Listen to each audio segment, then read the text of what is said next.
Gracias por tu amor, tu tiempo y por ese tiempo que nos permites compartir de tu palabra.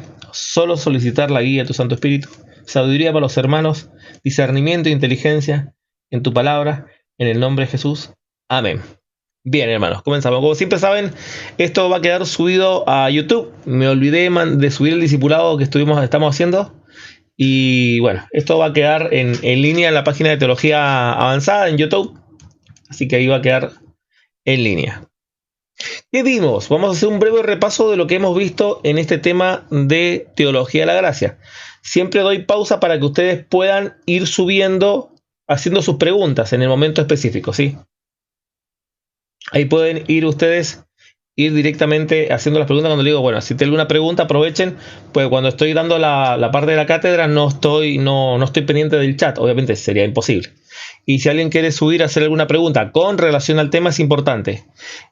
Con relación al chat, traten de adherirse al tema, afílense al tema de lo que está hablando, no introduzcan otro tema, no traten de promover un debate entre ustedes porque los van a silenciar, porque eso sería ruido en la sala y no va a ayudar a la gente que está estudiando. Así que básicamente traten de adherirse todos al tema y hacer preguntas cuando se den las oportunidades o suban cuando se den la posibilidad de subir para hacer sus preguntas que tengan relación específica con el tema, con lo que se está diciendo o se está afirmando con la clase. Así que dicho eso, arrancamos. Estamos en la materia de soteriología, esto es Teología de la Gracia, lo pueden bajar directamente de la página del seminario teologiaavanzada.ta. Les mando el link, los que quieran bajar toda la información, está todo dentro del seminario. Y van a encontrar toda la información y todas las clases en audios que se dieron en soteriología. Así que eso está todo en línea, lo pueden bajar y el seminario es libre, abierto y gratuito. ¿Qué estamos viendo? Bueno, estamos viendo el tema de los puntos de la doctrina de la soteriología, que es igual salvación, que es predestinación, profetización, cumplimiento, kenosis, llamado, redención, justificación, santificación y regeneración. Hoy veremos del tema de la redención hacia abajo, particularmente partiendo desde el llamado. En segundo lugar vimos el tema de la predestinación, que es la predestinación del Logos o la predestinación del Hijo, y la predestinación es a quien Dios quiso salvar, es a todo el mundo. ¿Se entiende? Las ilustraciones ya se dieron.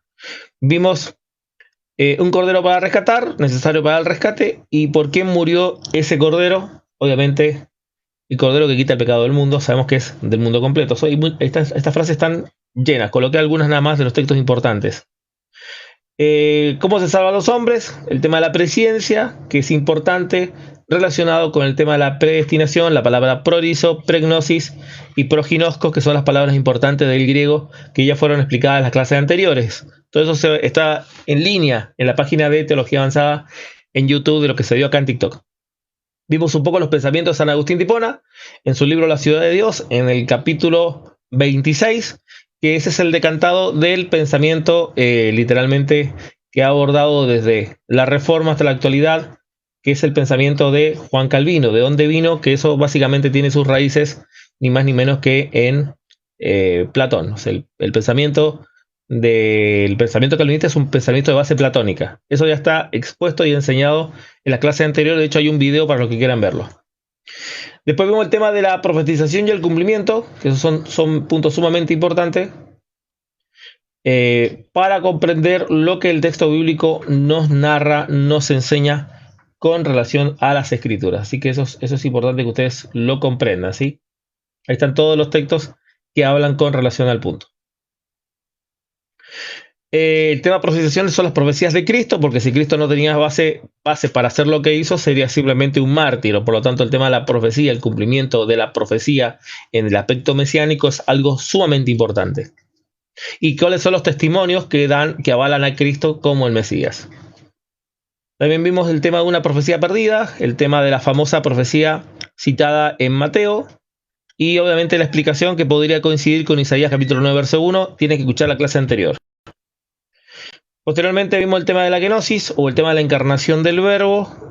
También apunté, les di el tema de la síntesis de la corrección a Juan 1.1, porque obviamente hay un tema de corrección y eso está dentro de las reglas gramaticales.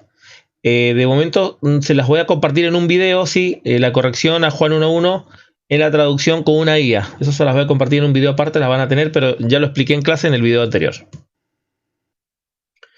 Vimos Filipenses capítulo 2, versos 5 al 8 para entender exactamente cómo es que el Logos se hizo hombre y por qué necesitaba hacerse así de tal manera. Sí, esos son obviamente una de las bases sumamente importantes. Hoy veremos el tema del llamado. ¿Qué es lo que es el llamado? Bueno, el llamado es el proceso de cómo Dios llama al hombre. Y quiero que ser claro en esto. Dios llama al hombre. Porque en las filosofías contemporáneas, desde el siglo XVI, no existe ese llamado. Lo que existe es una regeneración del hombre previamente para que el hombre pueda ser salvo. Una especie de cuasi salvación o salvación antes de la salvación. Una cosa media rara dentro del mundo reformado. La Biblia no enseña tal cosa. La Biblia enseña que Dios llama al hombre. Lo que vamos a ver es cuándo se planteó ese llamado, cuándo fuimos llamados, qué pasó con ese llamado y qué necesitamos para ser llamados. Y eso lo plantea Pablo. Romanos capítulo 10, verso 13 al 21. Voy a colocar la Iceword con la letra aumentada para que a usted le quede más cómodo la lectura. Romanos capítulo 10, verso 13 en adelante. Leemos. Del 13 al 21, si no me equivoco. Déjeme revisar ahí la marca, sí, del 13 al 21. Dice así: porque todo aquel que invocar el nombre del Señor será salvo, pues cómo invocarán en el cual no han creído, y cómo creerán en el quien no han oído, y cómo irán sin saber que les predique, y cómo predicarán si no fuesen enviados, y cómo está escrito: cuán hermosos son los pies de los que anuncian la paz, de los que anuncian las buenas nuevas, mas no todos obedecieron al evangelio, pues Isaías dice del Señor: ¿quién ha creído a nuestro anuncio? Así que por la fe viene por el oír la palabra de Dios. Pero digo, no han oído, antes por toda la tierra ha salido la voz de ellos. Deme un segundo.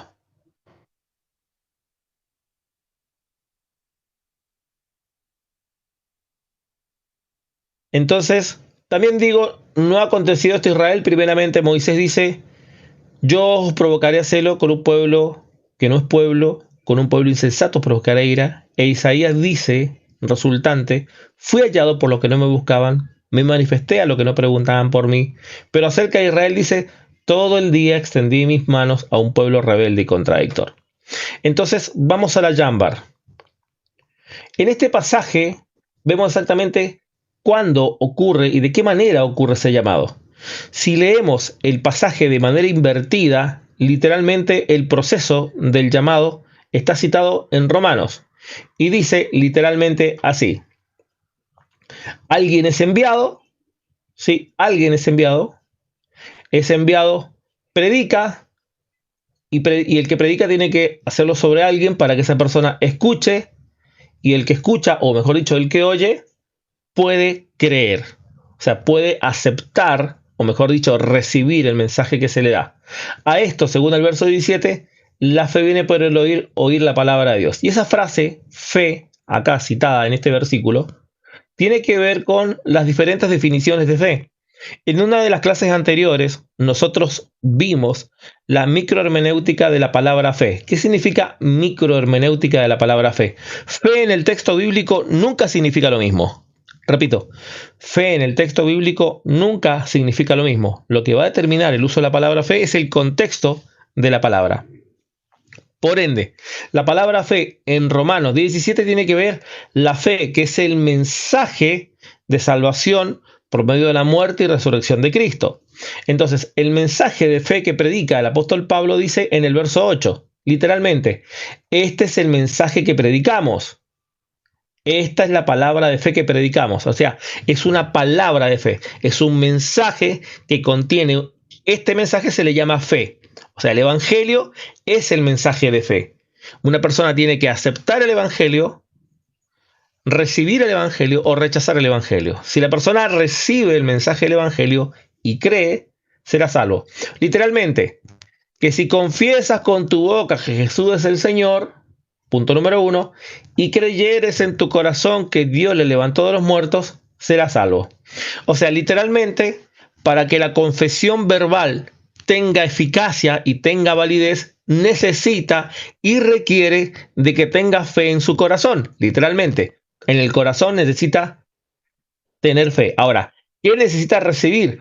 Recibir en su corazón este mensaje para poder creer. Entonces la fe está ligada al ambiente del corazón. De hecho, hoy día el pastor Efimio publicó un video del tema de las neuronas en el corazón. Tema para otro momento. Entonces la persona, su confesión verbal tiene y solo sentido si en su corazón cree. Y la palabra confesar es la palabra ginosco.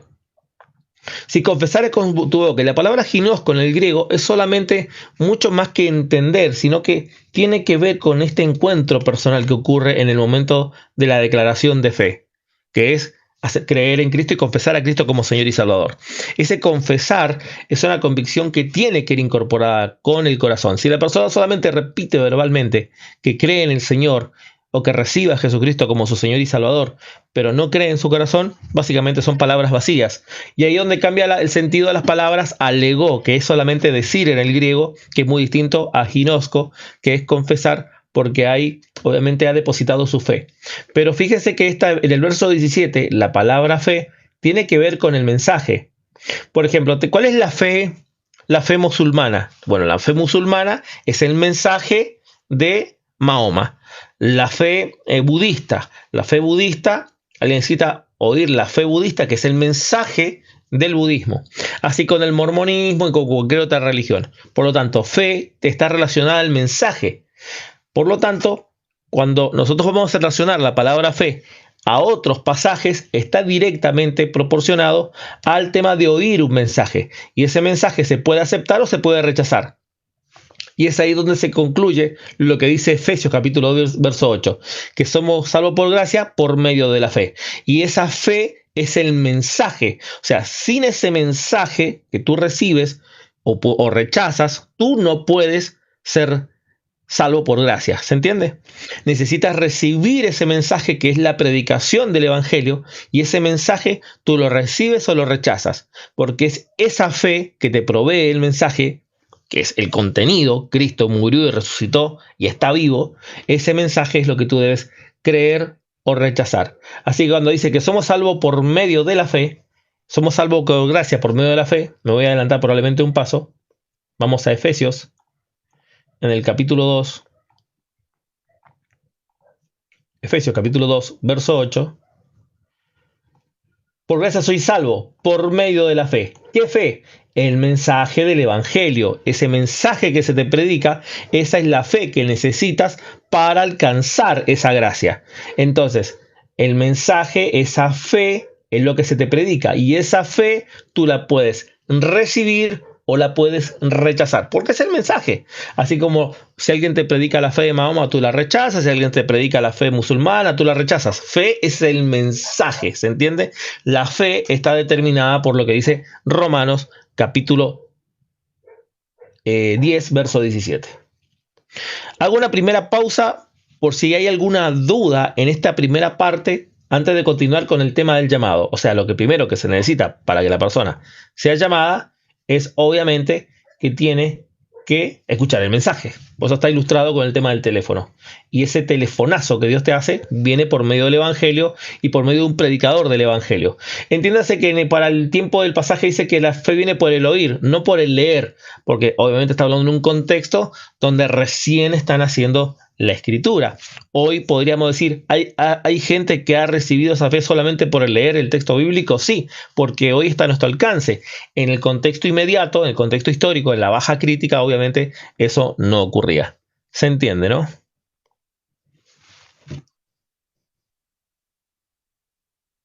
Si tienen preguntas, aproveche.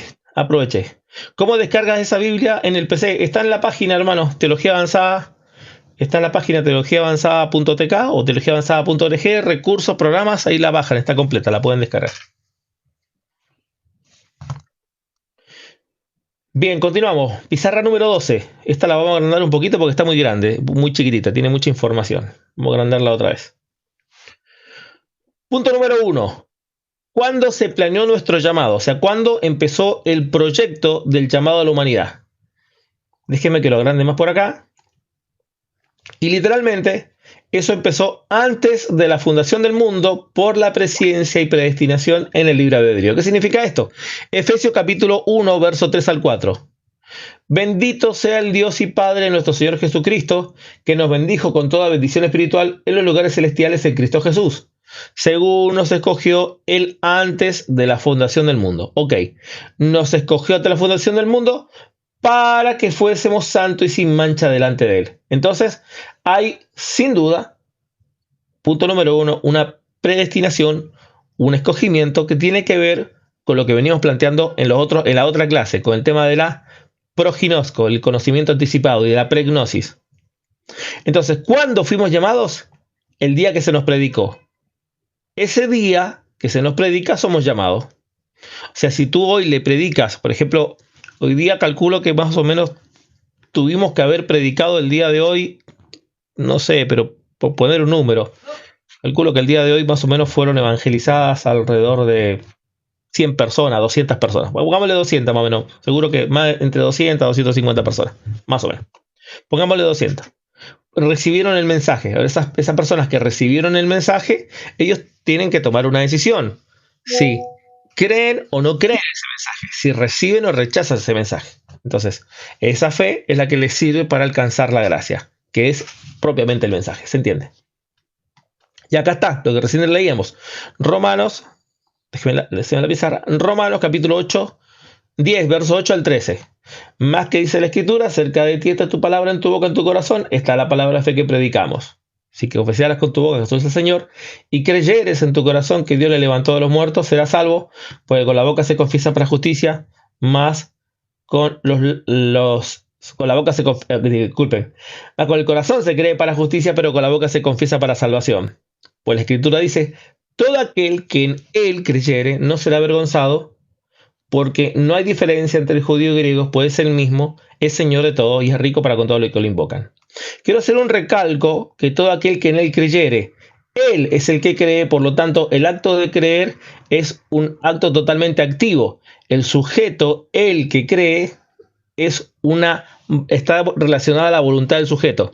O sea, literalmente, el que realiza la acción de creer somos nosotros, somos los que creemos. ¿Y por qué creemos? Porque el verbo está en activo. Nosotros desarrollamos la actividad de creer. Por lo tanto, la persona puede creer o no puede creer, y por qué algunos creen y otros no, ya está determinado por lo que Cristo reveló en el diálogo con Nicodemo, Juan capítulo 3. Entre el verso 16 y el verso 21. Ahí está manifestado claramente el por qué algunos creen y otros no. Entonces, ¿cómo fuimos llamados? Obviamente, ¿cuándo fuimos llamados? El día que nos predicó. ¿Cómo fuimos llamados? Por medio de un miembro de la iglesia y su palabra. Esto es importante. No puede haber llamado sin un miembro de la iglesia y su palabra. Y la pregunta es ¿por qué? ¿Por qué somos llamados por un miembro de la iglesia y su palabra? Bueno, es muy sencillo, porque literalmente dice la Escritura que ¿cómo irán sin que les predique? Repito, ¿cómo irán sin que les predique? Tiene que haber un predicador, y ese predicador tiene que pertenecer a la iglesia del Señor. O sea, no de una religión, sino de la iglesia del Señor. Y tiene que estar su palabra, no su filosofía, no sus creencias, no los dichos de alguna confesión o otra cuestión propia que no tenga que ver estrictamente con su palabra. De su palabra emana la verdad. Y ahora, 1 Corintios 12:28. A uno Dios puso en la iglesia primeramente apóstoles, luego los profetas, tercero los maestros, luego que hacen milagros, después todos los que sanan, los que ayudan, los que administran, los que tienen don de lenguas. Como ven, cada miembro tiene una función en específico, y estos miembros son los que edifican el cuerpo de Cristo, son los que ministran la palabra. Por lo tanto, ¿cómo fuimos llamados? Bueno, por medio de un miembro de la iglesia y su palabra. Eso es fundamental. Y la pregunta es ¿por qué? Porque nadie puede entregar lo que no tiene. O sea, nadie puede entregarte lo que no tiene. No nos olvidemos que el mensaje del Evangelio nace por alguien que obviamente ha sido transformado. Ahora, en el caso ha habido mucha gente que conozco que han encontrado el plan de salvación, han leído el plan de salvación, no sé quién lo escribió, que ustedes lo van a encontrar generalmente en las Biblias de los Gedeones, esas Biblias azules, y eso es un hermano que desarrolló el plan de salvación. Bueno, este plan de salvación está relacionado específicamente con el llamado. En la página que se la voy a mostrar acá, le voy a mostrar esta página que se llama, en la página de Teología Avanzada, se da la parte de recursos, evangelizar, Se van a esa parte y van a encontrar carta evangelística. Acá en la carta evangelística hay una invitación que se llama Invitación a la Eternidad. Ustedes pueden bajar esta carta y la pueden imprimir para su iglesia. Esta carta está diseñada de una serie de cartas que se llamaba Cartas a Romina. Romina era una chica que le había dado diabetes y leucemia. Bueno, y decidí escribirle una carta como de 3 páginas, era mucho más larga que esto, y con el tiempo fue sintetizando esa carta y ahí tiene el resultado de lo que es el mensaje de salvación, un plan evangelístico. Entonces, ¿alguien ha leído varias personas esta carta y por medio de esta carta ha llegado a la fe en Cristo? Sí, claro que sí. Como yo leí el plan de salvación en una Reina Valera 60 de Caribe y Betania, de borde dorado, en su última página estaba el plan de salvación, y yo me entregué a Cristo sabiendo, obviamente, que lo que estaba haciendo era recibir a Cristo como mi Señor y Salvador, y ese día nací de nuevo. Aunque básicamente no hubo alguien físico hablándome, pero sí estaba un mensaje bien estructurado, y lo que hizo ese hermano, no sé quién habrá sido, bendijo mi vida, como esta carta ha bendecido a muchas personas. Probablemente si tú haces un video evangelístico, ese video alguien lo va a ver, y si ese obviamente está en el momento de recibir perceptivo el mensaje y no ama más las tinieblas que hacer la voluntad de Dios, obviamente va a poder hacerlo. Y eso lo explica Cristo en en Juan capítulo 3, entre el verso 17, 18, 19, 20, 21. En esos versículos lo que estoy diciendo Cristo lo explica literalmente de sus labios. Continuamos. ¿Qué pasó en el llamado? ¿Qué pasó cuando se nos predicó el Evangelio? Juan 16, del 7 al 11. Pero os digo la verdad y os conviene que yo me vaya, porque si me fuera el Consolador no vendrá a vosotros, y si me fuere os enviaré. Cuando Él venga convencerá al mundo de pecado, de justicia y de juicio. De pecado por cuando no creen en mí, de justicia por cuando voy al Padre y no me veréis más, de juicio porque el príncipe de este mundo ha sido juzgado. Entonces, ¿de qué somos convencidos nosotros? Bueno, cuando nosotros fuimos llamados, ¿qué pasó? No fuimos convencidos de pecado. Repito, el creyente no es convencido de pecado. El creyente no es convencido de pecado. El incrédulo es convencido de pecado. Y eso lo dice el texto. Lean bien, miren. Leamos otra vez. Dice el pasaje, literalmente. Voy a agrandar esto para que lo lean bien. Dice así. Pero os digo que verdad y conviene que yo me vaya, porque si no me fuera el Consolador no vendría. No vendría a vosotros. Mas si me fuere, os lo enviaré. Y cuando Él venga, convencerá al mundo de pecado. ¿A quién convence de pecado? Al mundo, correcto. De justicia y de juicio. De pecado por cuando no creen en mí. La persona que no cree en Cristo es convencida de pecado. Y eso tiene que ver con su alma. Por más que él diga que no cree en Dios, por más que diga que rechaza a Dios, está convencido de pecado. Eso dice el texto bíblico. El creyente es convencido de justicia. ¿Qué significa? Es convencido de que Cristo murió y resucitó y pagó por sus pecados. Nosotros somos convencidos de justicia. Por cuando no voy al Padre y no me veréis más. Significa que creemos en su resurrección. Y de juicio por cuando el príncipe de este mundo ha sido juzgado. ¿Se comprende? Entonces, nosotros somos convencidos de la justicia de Dios. Y eso es una decisión. ¿Y en qué tropieza, no es cierto, el que no cree? Bueno, obviamente que rechaza el Evangelio. Verso 21. Mas el que practica la verdad viene a la luz para que sea manifiesto que sus obras son hechas en Dios. Y esa es otra pregunta importante. ¿Puede alguien, según Cristo, practicar la verdad sin luz? La respuesta es sí. Primero, según el pasaje que estamos viendo, dice, se practica la verdad y se viene a la luz. ¿Qué verdad la que Cristo está mencionando? Bueno, vamos al contexto. El contexto de ese versículo es Juan, capítulo 3, verso 21. El texto dice, mas el que practica la verdad viene a la luz. ¿Qué es primero? ¿Estar en la luz o practicar la verdad? Bueno, practicar la verdad y después vivir a la luz. ¿Qué verdad practica el individuo? Bueno, practica la verdad que se le está mencionando, que de tal manera amó Dios al mundo, que dio su Hijo unigénito, para todo aquel que en él cree no se pierde, tenga vida eterna. Entonces, él practica esta verdad, que significa cree en Jesucristo que murió por él. Esa persona es el que la practica la verdad y viene a la luz. Cuando cree, nace de nuevo, viene a la luz, a lo que viene enseñando los versículos en su primera instancia, la charla con Nicodemo, que nace de nuevo, practicando esa verdad, viene a la luz, nace de nuevo y puede ver el reino de Dios. Ese nuevo nacimiento le hace entrar en el reino de Dios. Eso es lo que pasó exactamente. Volvamos a la pizarra. Entonces, ¿qué necesito para ser llamado? Número 1, oír. Romanos 10:14. Número 2, creer. Juan 3:18. El que en él cree no es condenado, pero en el que en él no cree ya ha sido condenado porque no ha creído en el nombre del unigénito Hijo de Dios. Segundo, después de creer, recibir.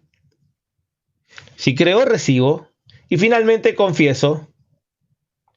Juan 1:12, mas a todos los que le recibieron, a los que creen en su nombre, le dio la potestad de ser hechos hijos de Dios. Y Romanos 10:8, esta es la palabra de fe que predicamos. Si confiesas con tu boca que Jesús es el Señor y creyeres en tu corazón que Dios le levantó de los muertos, serás salvo. Con el corazón se cree para justicia y con la boca se confiesa para salvación. Pues la Escritura dice, todo aquel que en él creyere no será avergonzado. Así ocurre el llamado. Nada de filosofías de regeneración, previa regeneración o qué sé yo. Esto es Biblia. Esto es lo que el apóstol Pablo menciona en el ambiente práctico de la soteriología, del llamado y de la salvación. Adelante, si tienen alguna pregunta, alguna duda, alguna consulta, algún comentario, pueden subir. Adelante, hermanos.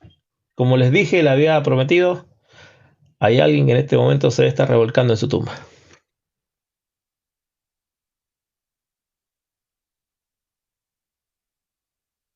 Los que no entendieron la frase es porque deben llevar poco en los live, es para entendido nomás.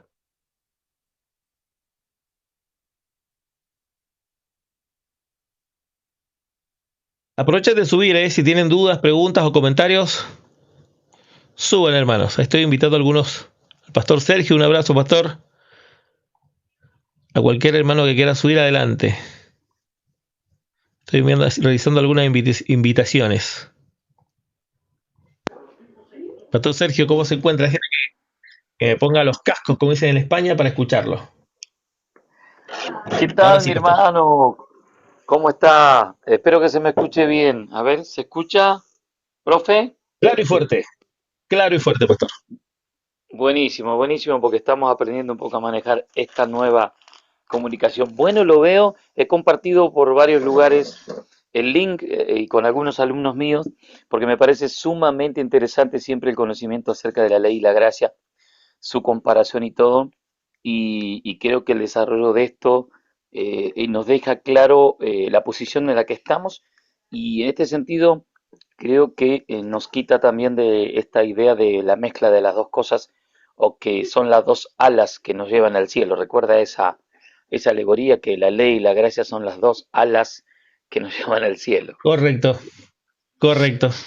Sin la ley es imposible dar con la gracia. Necesitamos de la ley para dar con la gracia. Exactamente, podríamos decir que al final del camino del tema de la ley, indudablemente, inexorablemente nos tenemos que encontrar con la gracia, nos tenemos que encontrar con Cristo. Y recuerdo un texto que yo no sé si hasta ahora lo había citado, profe, usted, pero estaba escuchándolo bajito porque estaba yo cenando hasta hace unos 10 minutos. Y ese texto que dice, por Moisés vino la ley. Creo que San Juan lo Correcto. dice así, ¿no? En su evangelio. Pero la gracia y la verdad. Sí, claro, capítulo 1:17. 1:17. Pero la gracia y la verdad vinieron por nuestro Señor Jesucristo. Es curioso decir que la gracia y la verdad, porque uno se retrotrae a pensar entonces la ley por Moisés, ¿acaso era mentira?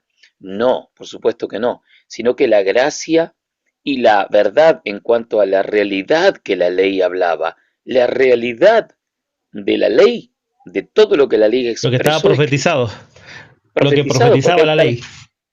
totalmente la justicia que se necesitaba, que comprobó a los mejores hombres de Dios, no hablemos del pueblo, que el pueblo vivió en un zigzag constante, creo, no Amén. creo, incredulidad, queja, todo fue un zigzag constante, inclusive una escalera hacia abajo y no hacia arriba. Así que el pueblo de Israel faltó totalmente a su pacto, a tal punto que 10 tribus quedan perdidas ya allí, no sé si en Asia y Europa, porque faltaron totalmente al pacto, así que no tiene nada por qué jactarse. ¿Qué mostró esto? Mostró que aún los grandes y hombres siervos de Dios tuvieron que reconocer que necesitaban a un justo, necesitaban una justicia mayor de la que ellos habían logrado por medio de la ley, y Pablo lo dice en su currículum vitae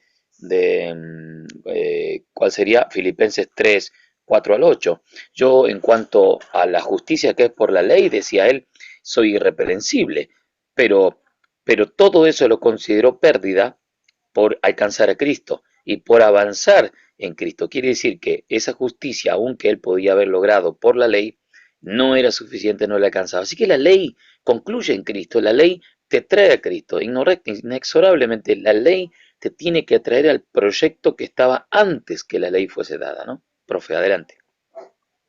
Amén, Pastor Sergio. Sin duda es así. La importancia de entender este tema de la ley y la gracia, y este punto que es el llamado, en lo que estamos viendo, en primer lugar, cómo ocurre el llamado. Vamos a ver, obviamente, de qué nos llama y por qué nos llama y la importancia de la ley. Porque para entenderlo bien, la ley viene siendo el causante de la enfermedad. La ley es el causante de la enfermedad. De hecho, hace unos días estuve hablando bastante sobre este tema, sobre todo debatiendo con aquellos que hablaban de el pecado original de los bebés, que lo ven siendo pecadores, y le decía, bueno, lo que necesita alguien para ser pecador es ser un transgresor de la ley. Entonces, al con nosotros entender la ley, nos convertimos en transgresores y necesitamos de la gracia para poder ser libre de esa transgresión, que es fundamentalmente la obra de Cristo, en aspectos legales, ¿no? Porque pues ya cuando nos metemos en la legalidad de la gracia, obviamente no puede no explicarse la importancia de la ley en el proceso de la redención. Claro, escuché inclusive el audio de la exposición que usted dejó allí en TikTok. Me pareció muy linda, muy interesante y no fácil de entender a veces. Máxime si uno se acerca a esta verdad bíblica con los anteojos de otro color, ¿no? Imagínense que esto Claro, es tiene un color rojo y uno tiene unos anteojos marrones, y bueno, entonces lo que ve es otra cosa, ¿no? Por eso es que hay que verlo con los anteojos correctos. Y creo que lo que usted decía, potencialmente es un pecador, es potencialmente un pecador. Pero hay un texto precioso del apóstol Pablo que debe revisarse en su contexto y en su en el idioma contexto. original, claro, y para verlo en colores. Dice que si por un hombre entró el pecado y trae el pecado a la muerte, entonces, y inclusive el pecado y la muerte afectó aún a los que no pecaron a la manera de Adán. Eso es interesante. Así, Adán y Cristo. Qué lindo ese texto, qué precioso. Así. Y afectó a todos, de tal manera que los afectó, que aún afectó a los que no pecaron la manera de Adán. La pregunta que siempre nos hacemos al texto es ¿cuál fue la manera de Adán? ¿Cuál fue la manera Correcto, de Adán? Entonces, claro, peca voluntariamente, voluntariamente. correcto. Ahora, qué lindo cuando da vuelta, vamos por el antídoto, el sentido contrario de la gracia y el propósito de Dios, es como a contramano. Así como el pecado entró y afectó aún a los que no pecaron la manera de Adán, inclusive están incluidos los niños, por justicia, el efecto del antídoto tiene que llegar a cubrir a aquellos que no pecaron a la manera de Adán. Tiene que ser efectivo para los niños que están en inocencia. No, por eso yo no acepto, pero también acepto la idea, pero para mí no acepto la idea que en Apocalipsis allí muestra que van a estar grandes y pequeños en el juicio final.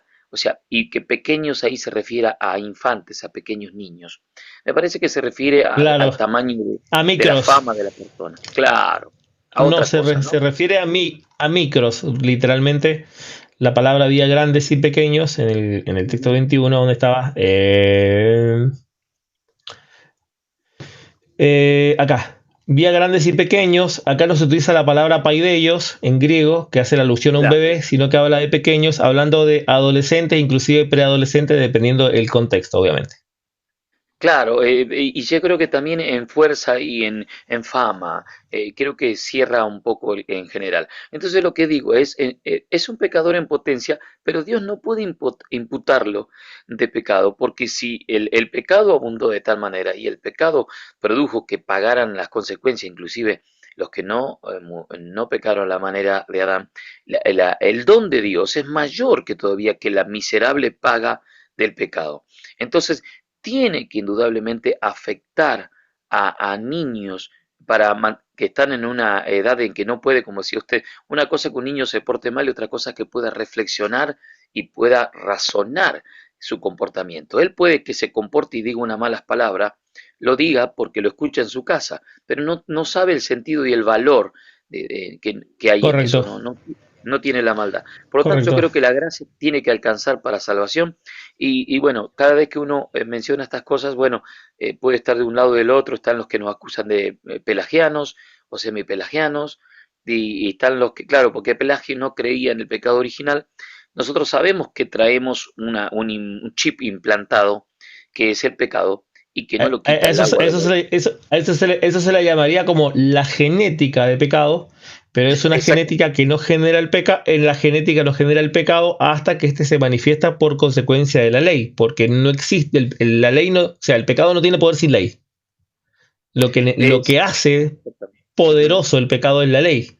Sin la Dice ley que el le pecado tomó el... está inerte.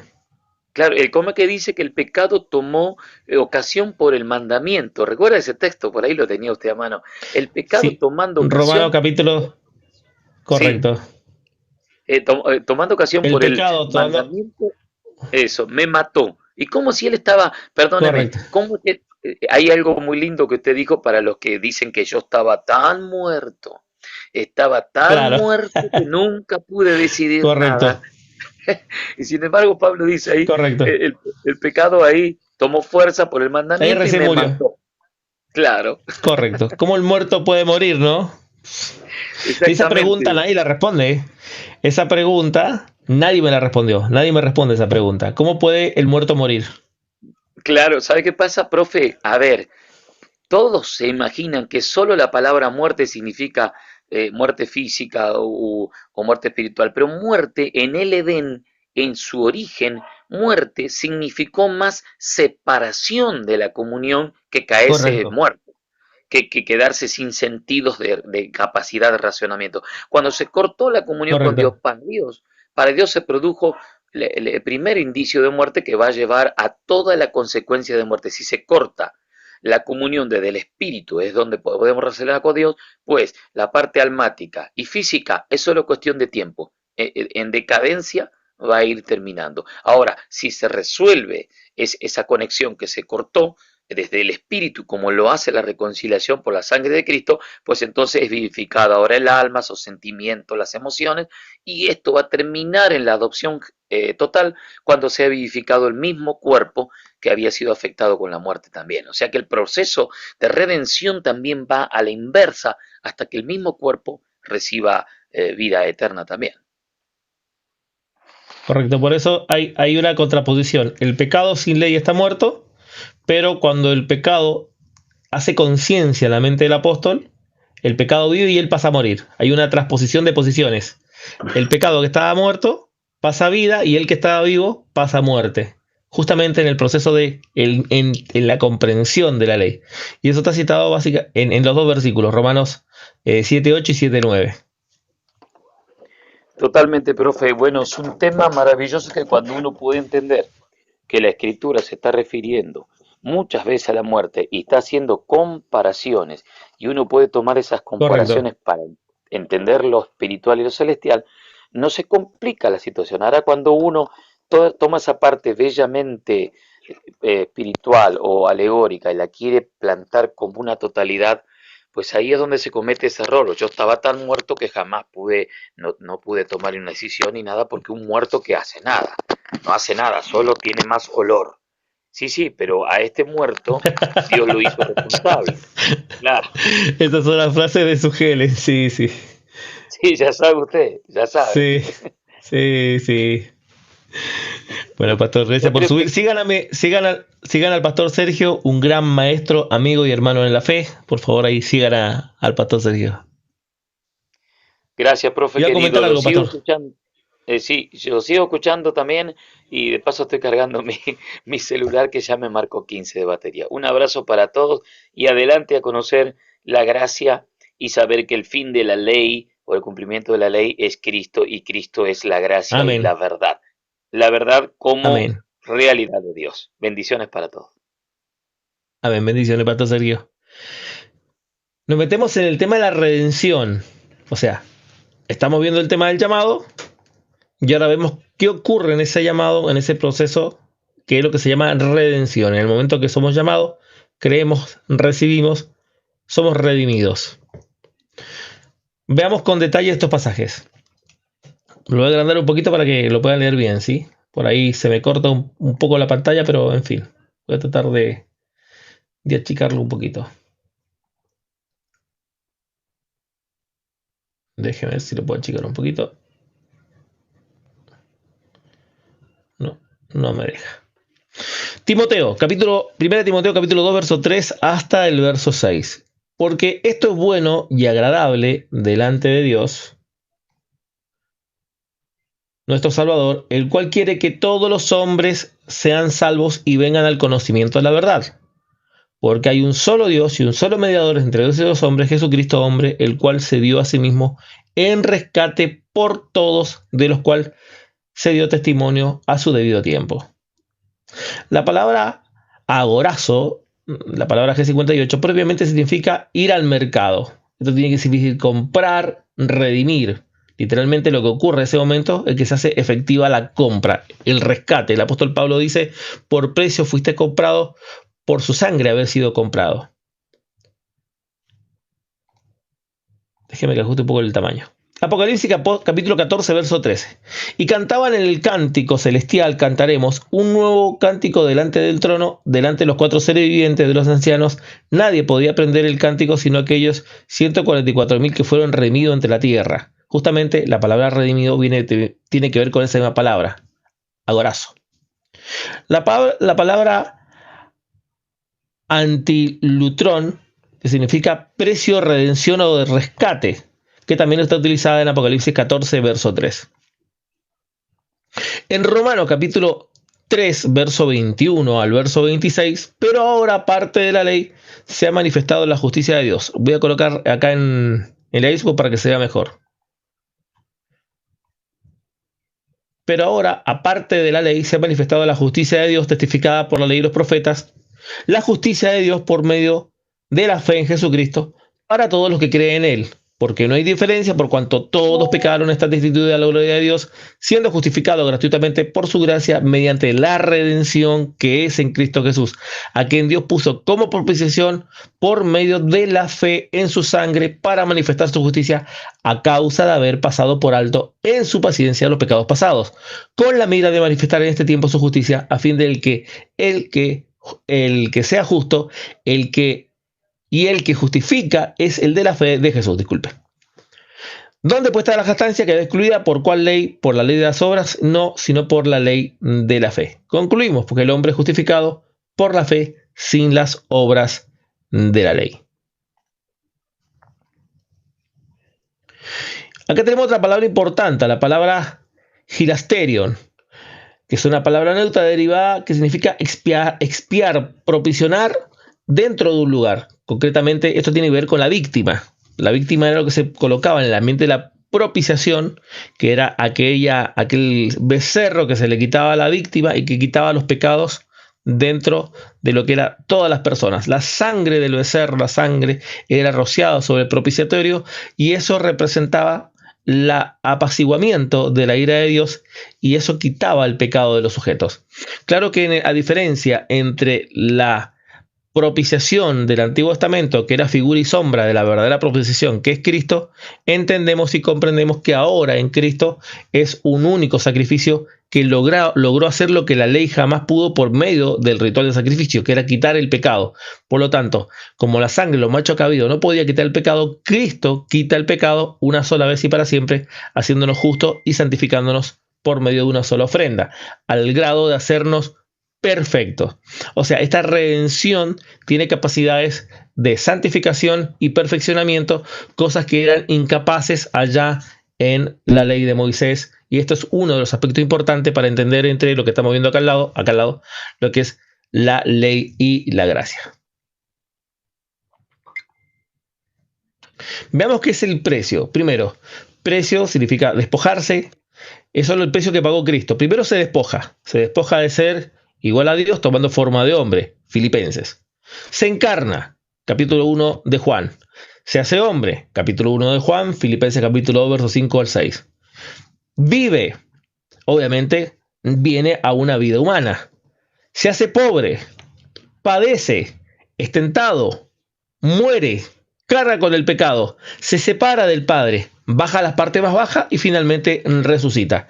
Estos 12 puntos, por mencionar los más importantes, es lo que involucra todo el tema del rescate. Entonces, cuando mucha gente dice, ahora creíste en Cristo, qué fácil, Dios es bueno y te perdonó así nomás, qué fácil ir a la iglesia, ahora ya eres bueno, eres santo.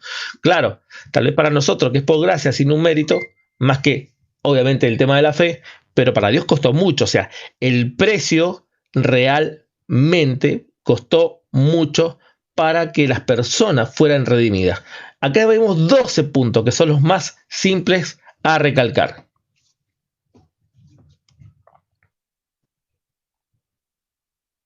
Veamos el tema de la justificación, hermanos. ¿Qué es la justificación? La justificación, según los pasajes que hemos leído, Romanos capítulo 21 al 28, literalmente significamos que la persona se le quitan sus pecados. A este periodo se le llama el periodo de la paciencia. En su paciencia pasar por alto nuestros pecados. Y cierro con el verso 28 del capítulo 3 de Juan. Concluimos que el hombre es justificado por fe sin las obras de la ley. Pablo cita más adelante en el capítulo 10 que esta fe llega por medio de la predicación del Evangelio. Justificación, del griego redimir, dikaio, que significa hacer una persona inocente, justificarla. Es el acto de declararlo justo, inocente, libre de deudas. Lo coloco ahí.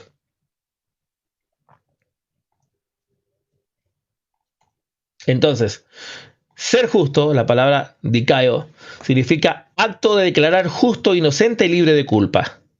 O dikasune, que significa equidad, carácter específicamente de justificación.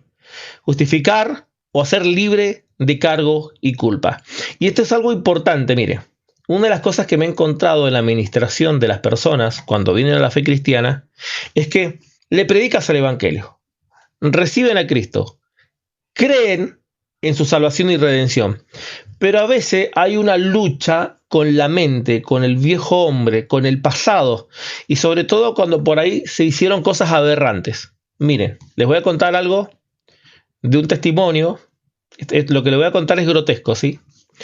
En Mendoza, el hijo de un hermano en la fe, que se drogaba, y se drogaba mal, un día, entre sus drogas, su alcohol, su locura, abusó de su bebé al grado de matarla. Literalmente. Él cae en prisión. Le pasó de todo. Ustedes saben lo que le hacen a los violadores cuando entran a la prisión. Horrible. Su papá, el abuelo, el papá del joven, fue y le predicó el Evangelio. Después de esto, él termina aceptando a Cristo.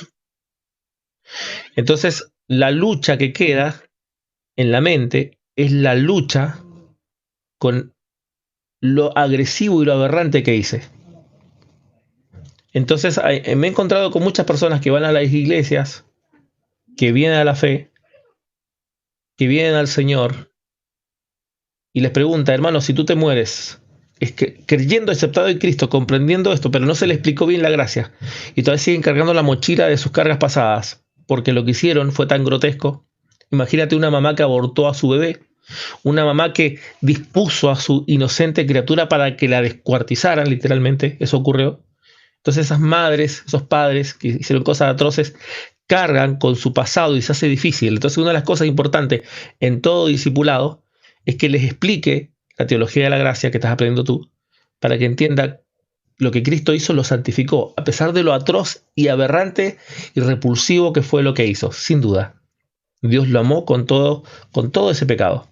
Y lo que tiene que decir que su falta y su pecado no es más grande que la gracia de Dios. La gracia de Dios es más grande que lo repulsivo que alguien podría haber hecho, ya sea haya abortado o lo que le mencionaba recién. ¿Se entiende? Entonces, la administración de la gracia, la administración de esta enseñanza para todo nuevo creyente es sumamente importante. Porque a veces hay gente que carga con homicidios, quitarle la vida a su esposa en un acto de celos, qué sé yo, intento de quitarse la vida, etcétera, etcétera, etcétera. O sea, es muy fuerte, es muy grande la carga del pasado y necesita comprender esto la persona para no solo creer que es libre, sino experimentar liberación. Comprender la gracia, que es uno de los aspectos fundamentales, por eso Pablo decanta toda la carta a Efesios, y lo que quiere dejar claro es la posición del creyente en Cristo, es justamente para que la persona sienta paz en su mente y en su alma, de lo que Cristo hizo le redimió, y ahora es justo e inocente delante de Dios. Eso es sumamente importante, sumamente importante. Veamos Romanos capítulo 5, versos 16 al 19. Como el don no sucede como en el caso de aquel que uno pecó, porque ciertamente el juicio vino por causa de un solo pecador para condenación, pero el don vino por causa de las muchas transgresiones para justificación. Por si la transgresión de uno reinó la muerte, mucho más reinará en vida por uno solo, Jesús, los que reciben la abundancia de la gracia del don de la justicia. Así que, como por la transgresión de uno vino la condenación de todos, de la misma manera por la justificación de uno, a todos los hombres la justificación de vida. Porque así, por la desobediencia de un hombre, los muchos fueron constituidos pecadores, así también por la obediencia de uno, los muchos serán constituidos justos. Cuidado con este pasaje porque si no se lee el contexto de la Escritura se puede caer en un sectarismo universalista, típico de los que hacen doctrina de una parte del mensaje y polariza el resto de la verdad. Hay que entender esto que está hablando de los muchos, son los muchos que creen y reciben, parte de lo que ya viene explicando Pablo en el capítulo 3 y en el capítulo 4, ¿se entiende? Vamos a ver el tema de la santificación. O sea, literalmente, nosotros fuimos justificados, declarados libres de cargo y culpa, y eso implica el tema de la santificación. El resultado de esa justificación es que somos santos. Primero los Corintios 6:11. Esto erais alguno de vosotros, mas ya habéis sido lavados, ya habéis sido santificados, ya habéis sido justificados en el nombre del Señor Jesucristo y por el Espíritu de nuestro Dios. En esa voluntad, voy a agrandarlo para que lo puedan leer, ¿sí? Porque creo que está muy chiquita la letra. En esa voluntad somos santificados mediante la ofrenda del cuerpo de Jesucristo hecha una vez y para siempre. Hebreos 10:10. Y ciertamente todo sacerdote día tras día, ministrando y ofreciendo muchas veces los mismos sacrificios, nunca puede quitar los pecados.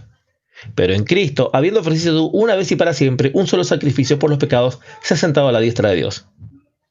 Y aquí en adelante esperando hasta que sus enemigos sean puestos por estrado de sus pies, porque con una sola ofrenda hizo perfectos para siempre a los santificados. Esto que te voy a decir no es esos actos de las neoiglesias, pero es un acto bíblico y es un acto real. Tú debes entender que si eres cristiano, puedes decir que eres perfecto. Y nos parece raro que nosotros nos podamos decir soy perfecto, porque la gracia nos hizo perfecto, Cristo nos hizo perfecto. Así que tú, hermana o hermano, eres perfecto o perfecta, eres perfecto. Ahora, esto va a ser como un oxímoron o una especie de paradoja. Somos santos pecadores y perfectos imperfectos. ¿Cómo alguien puede ser santo y pecador? Bueno, la naturaleza de pecado aún no ha sido removida, pero por estar revestido de Cristo, soy santo. Y ciertamente delante de Dios, soy perfecto. Cristo, el Padre me mira por medio de su Hijo y al ver a su Hijo me ve perfecto. Claro que sí, porque estoy revestido de Cristo, pero a pesar de que somos un manojo de imperfecciones, que le habla es un manojo de imperfecciones, pero por la gracia, no por mis méritos, soy santo y soy perfecto. Así que no tenga dilema, no tenga problema en esta clase, en esta sección, que usted sepa el día de hoy que usted es perfecta, que usted es perfecto. Somos perfectos.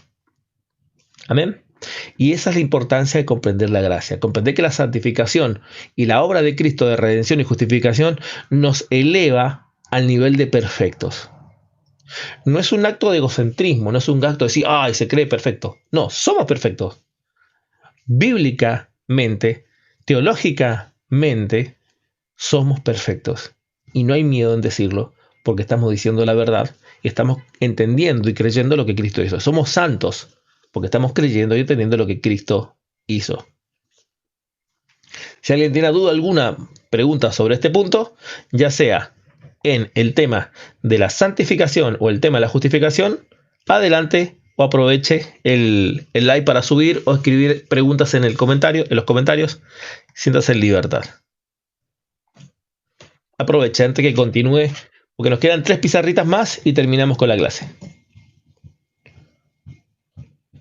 Ok, vamos bien, parece.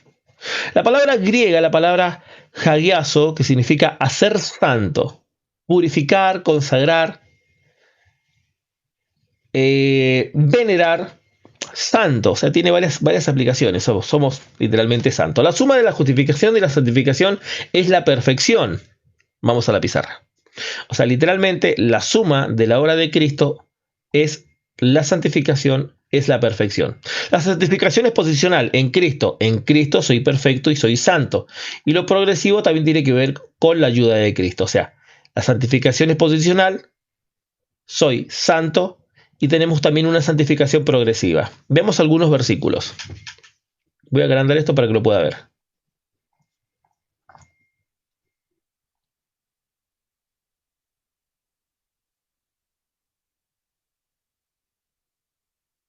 Efesios capítulo 4, verso 24. Vestido del nuevo hombre, creado, según Dios, en la justicia, en santidad y en verdad. Fíjese que la frase vestido tiene que ver con algo que el sujeto hace. Obviamente tiene que ver con el acto de la fe. Primera Tesalonicenses 3:13. Para que sean afirmados vuestros corazones irreprensibles en santidad delante de vuestro Padre en la venida de nuestro Señor Jesucristo con todos los santos. Primera Tesalonicenses 4:4. Que cada uno de vosotros sepa tener su propia esposa en santidad y amor. Hebreos 12:10. Y aquellos ciertamente pocos días nos disciplinaron como les parecía, pero a este le parece, para esto que no es provechoso, para que participemos de su santidad. Y finalmente, Hebreos 12:14, seguir la paz con todo y la santidad sin la cual nadie verá al Señor. Y eso tiene que ver con los aspectos progresivos y ya lo hemos visto en el discipulado que estamos haciendo. En el discipulado vimos el tema de la santificación progresiva. Ahora viene el tema de la sustentación. Primero, Cristo nos llama, nos salva, santificándonos, perfeccionándonos, regenerándonos y después nos ayuda en la sustentación. Aunque ciertamente nosotros creemos que el cristiano realiza obras, cree, predica, ora, se despoja al viejo hombre, todo lo que estamos estudiando en el discipulado, pero en ese proceso estamos, o sea, siempre suplido con la ayuda de Dios. No son actos meramente propios. El apóstol Pablo cita en su propia carta diciendo, trabaja mucho más que el resto de los apóstoles, mas no por mí, sino por la gracia. Significa que recibimos la fuerza y la energía, la capacidad y la potencia de poder hacer eso. ¿Se entiende? Aunque sí está incorporada a nuestra voluntad, pero esa voluntad está apoyada por la gracia de Dios. Efesios capítulo 5, verso 28 al 30.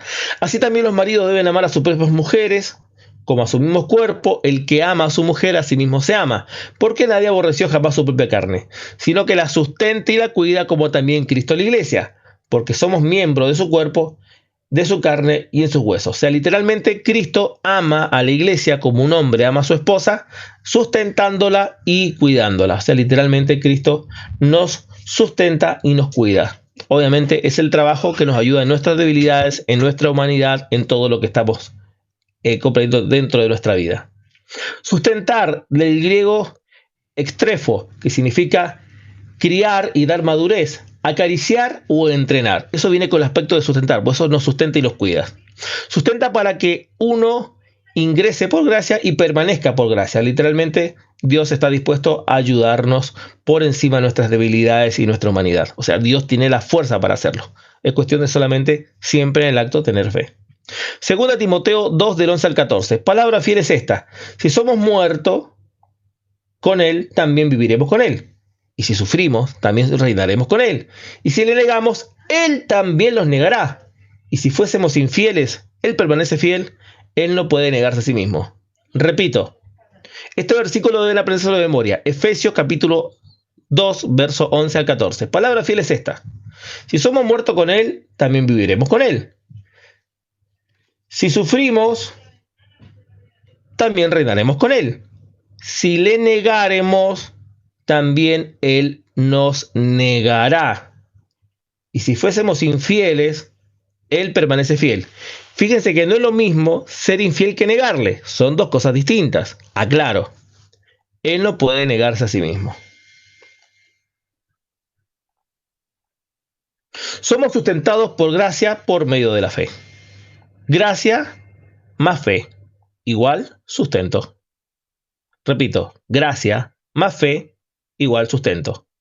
La fe en el Evangelio, en sus palabras, en sus promesas. Este es el acto voluntario del hombre. Gracia a lo que Dios provee, la obra de Cristo, la regeneración, su sangre. El resultado de la gracia más fe es sustento. Punto 10. Antes de entrar al punto de la regeneración inmediata, preguntas, dudas, consulta lo que estamos viendo anteriormente con el tema de la sustentación, el sustento que Dios tiene en nuestras vidas.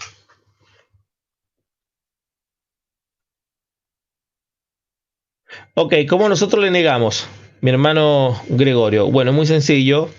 Un acto de negación es decir, un revólver en la cabeza. ¿Usted es cristiano? No soy cristiano. Negación. De hecho, en el periodo de los mártires, en el periodo de la persecución de la posterior a Domiciano, la de Severo, fue una de las más grandes masacres y hubo mucha gente que salvó sus vidas negando a Cristo. Les negó. Y ahí hubo un dilema en la iglesia, si esos que le habían negado deberían ser recibidos otra vez en la iglesia. Ahí hubo una discusión muy grande, es parte del periodo de la iglesia. ¿Se entiende? Algo sencillo. Continuamos con el tema de la regeneración. La regeneración inmediata. Tito capítulo 3, verso 4 al 7. Pero cuando se manifestó la bondad de Dios, nuestro Salvador, por amor para con los hombres, nos salvó, no por obra de justicia que nosotros hubiésemos hecho, sino por su misericordia, por el lavamiento de la regeneración, por la renovación del Espíritu Santo, el cual derramó en nosotros abundantemente en Jesucristo nuestro Salvador, para que, justificados por su gracia, viniésemos a ser herederos conforme a la esperanza de vida eterna. La palabra palignesia o paligenesia significa renacimiento espiritual. Esto es un estado de acto divino, renovación espiritual, específicamente la restauración mesiánica dentro del corazón del individuo. Cristo es el concepto del Nuevo Testamento, del nuevo nacimiento. Juan 3:3, respondiendo le dijo: de cierto, que el que no naciere de nuevo no puede ver el reino de Dios. Pablo también le llama la resurrección y no habla del acto futuro, sino del acto que creímos. Cuando nosotros creímos, dice: pero es rico en misericordia por su gran amor que nos amó, aún estando nosotros muertos en pecado, nos dio vida juntamente con Cristo, por gracia sois salvos, y juntamente con Él nos resucitó. Fíjense que esta palabra resurrección está ligada al momento de nosotros creímos. Así también nos hizo sentar en los lugares celestiales en Cristo Jesús, para mostrar en los siglos venideros las abundantes riquezas de su gracia para bondad para con nosotros en Cristo Jesús.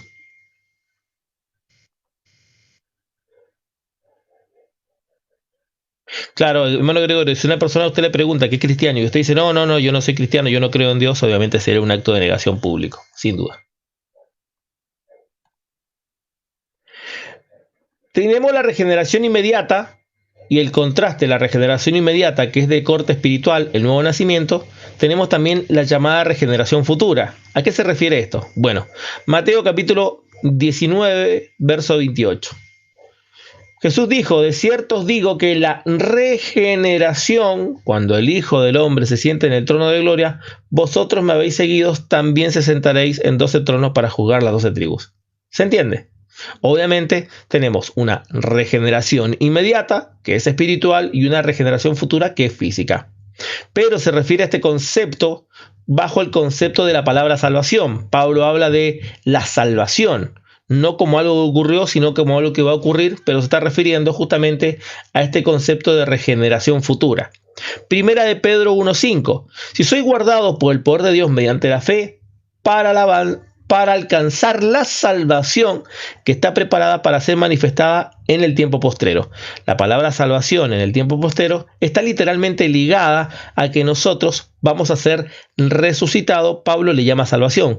Cuidado, porque este es un pasaje que mucha gente utiliza particularmente para decir que nosotros no somos salvos, sino que vamos a ser salvos, utilizando justamente este concepto de salvación aplicado al tema de la regeneración, al acto futuro, y negando la regeneración inmediata, que es la salvación que el individuo consigue o alcanza cuando cree en Cristo Jesús. Son dos conceptos distintos. Tal vez la palabra salvación acá en este versículo puede generar un poco de controversia o de confusión si no se lee a la luz del contexto de lo que Pedro está hablando, que es el tiempo postrero, la manifestación de él, Jesucristo, en el tiempo postrero. Pablo le dice la resurrección de los muertos, Filipenses capítulo 3, verso 9 al 11.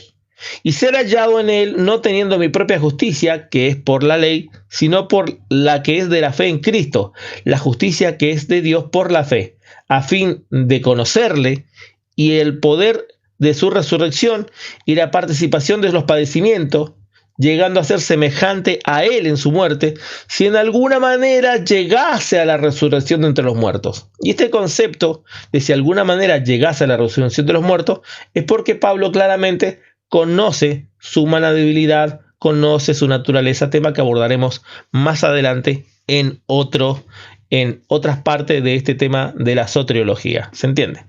Entonces hagamos un breve repaso de lo que hemos visto en esta clase. Partimos del tema del llamado. ¿Cómo ocurre el llamado? Después del llamado vimos el tema de la redención, cerrando algunos puntos importantes del llamado. ¿Cuándo se planeó estos llamados? La eternidad. ¿Cuándo fuimos llamados? ¿Cuándo se nos predicó? ¿Qué pasó con estos llamados? Se nos dio el evangelio, la persona creyó. ¿Y qué se necesita para ser llamado? Que alguien te predique el evangelio. Básicamente, ¿cuándo se nos planeó este llamado? ¿Cuándo fuimos llamados? ¿Cómo fuimos llamados? ¿Qué pasó cuando fuimos llamados? Obviamente tiene que ver con todo el acto de creer y confesar. ¿Y qué se necesitó? Oír, creer, recibir y confesar. Después vimos el tema de la redención. Esta redención, ¿cuándo fue planeada? ¿En qué momento? Y obviamente después vimos los versículos importantes para que se ejecutara esa redención. Ese precio que se pagó por la redención es la obra de Cristo y marcamos 12 puntos. 12 puntos importantes realizados por Cristo que, costó un precio muy alto. No es solo, para nosotros es por gracia, no cuesta nada, pero sí a Dios le costó mucho. Vimos el tema de la justificación, que es el acto de declarar a una persona inocente y libre de cargo y culpa, y esa justificación realiza un proceso de santificación al nivel de perfección. Santifica y perfecciona.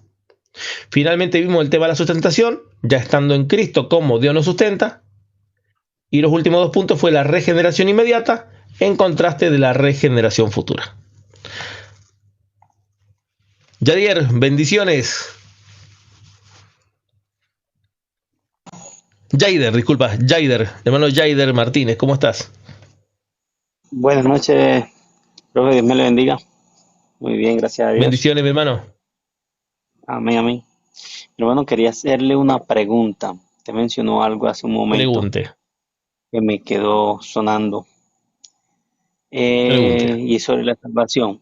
Usted menciona algo que podemos decir que desde ya somos salvos. No le logré entender muy bien sobre el tema. Cuando usted tocó el punto de la salvación allí ahorita hace un momento.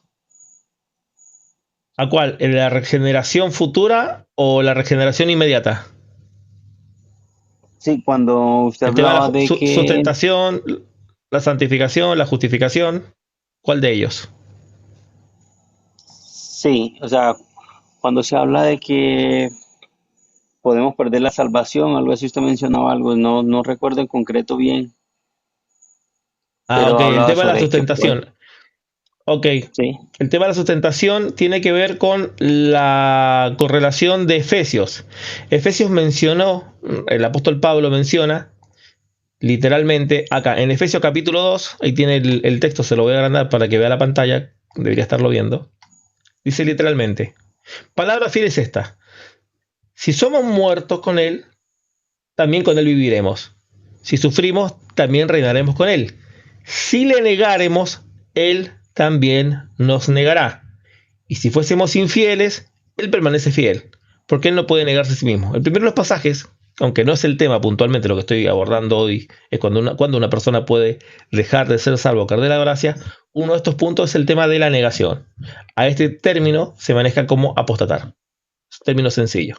El segundo de los pasajes que mencioné es uno justamente que menciona Pablo. Pablo, aunque bien sabe que es salvo porque ha creído en Cristo, pero también reconoce su humana debilidad y acá toca otro versículo en el capítulo de Filipenses, capítulo 2, 3, verso 11. Ahora, puntualmente no estoy tocando el tema de caer de la gracia, no estoy abordando el tema de importante. Lo que estoy dejando claro es que a pesar de que nosotros somos imperfectos, a pesar de que somos débiles, el tema importante es que en la sustentación Dios nos ayuda en nuestras debilidades. Dios aguanta todas nuestras debilidades menos una que nosotros le negaremos. O sea, la gracia es gratuita y es ventajosa, es benigna, misericordiosa con nuestra debilidad, pero no pasa por alto la negación. La negación Dios no la pasa por alto. ok, vale, mi hermano, muchas gracias. A ver, hermano, bendiciones. En otra clase sí voy a abordar Dios te en bendiga. profundidad el tema de caer de la gracia y desligarse de Cristo, hermano. Dios bendiga su vida. Hermana Unice, ¿cómo está, hermana Unice? Qué gusto poder platicar con usted, hermano. Dios le bendiga. Igualmente, hermana Fíjese, Unice, también es un gusto estar con usted hablando. yo lamentablemente no pude hablar en el live del mediodía, pero bueno, ya pues, en otra ocasión tal vez, porque yo me quedé con un deseo de poder platicar del tema, pero bueno, ahorita hablamos del tema de la gracia. ¿Usted qué opina de esos pastores que, póngale que para que se toman tan en serio el hecho de que uno se tiene que apartar de todo del pecado, pero lo toman en el sentido ¿Correcto? de alejarse de la familia, alejarse de amigos, en lugar de compartirles la El gracia de Evangelio. Dios, el evangelio, Sí, vienen es ahí y donde, como que los es ahí donde desechan. el cristianismo, claro, es ahí donde el cristianismo se convierte en un sectarismo.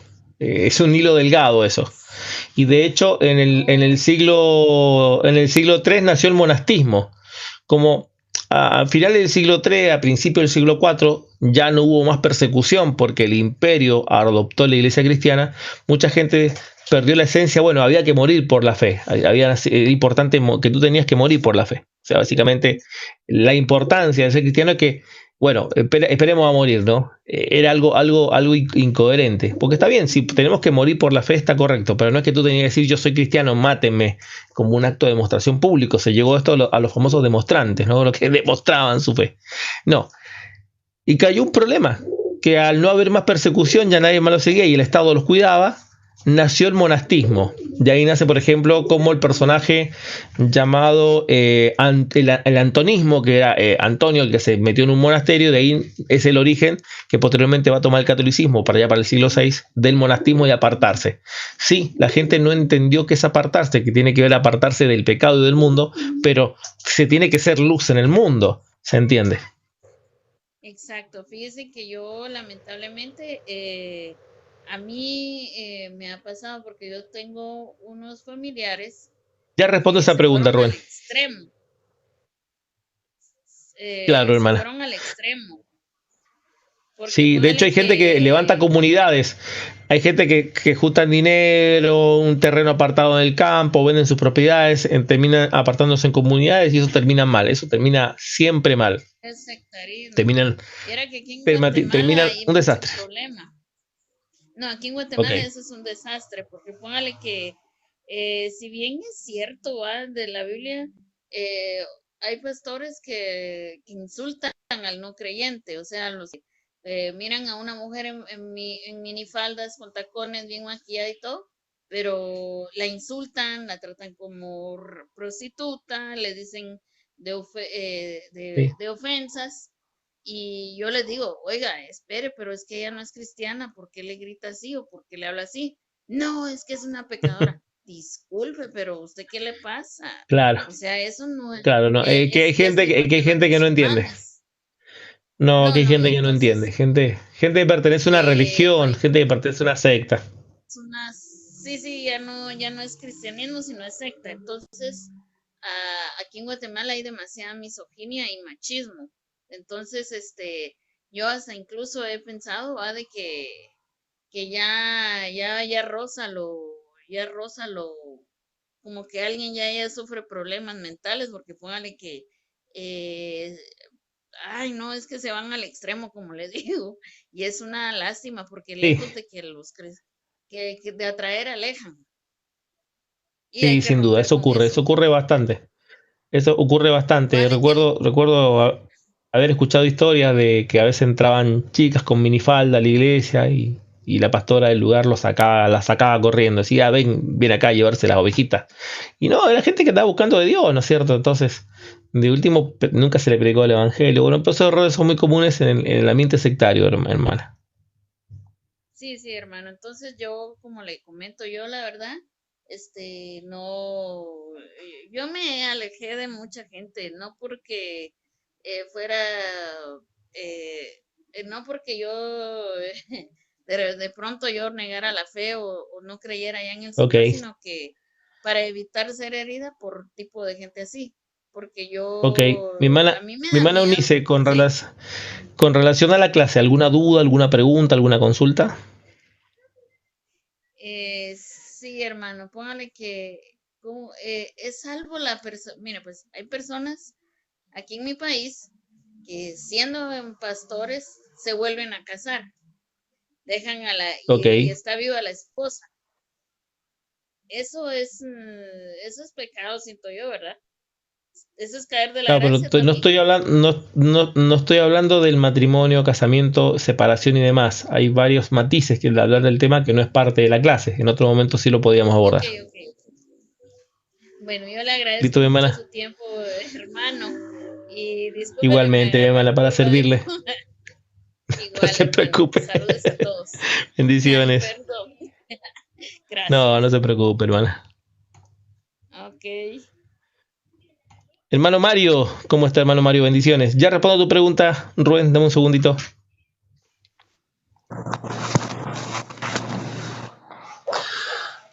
Hola, ¿qué tal? Buenas noches, Rodrigo. ¿Cómo está, hermano Mario? ¿Cómo se encuentra? Bendecido, gracias a Dios. Qué bueno, mi hermano. Quería hacerte una consulta rápida con nada más concerniente a la salvación, aspecto Sí. del orden de salvación o del ordo salutis. Este, hay dos aspectos que se manejan, ¿no? El calvinista y el arminiano. Con respecto a esto, quisiera saber tu opinión.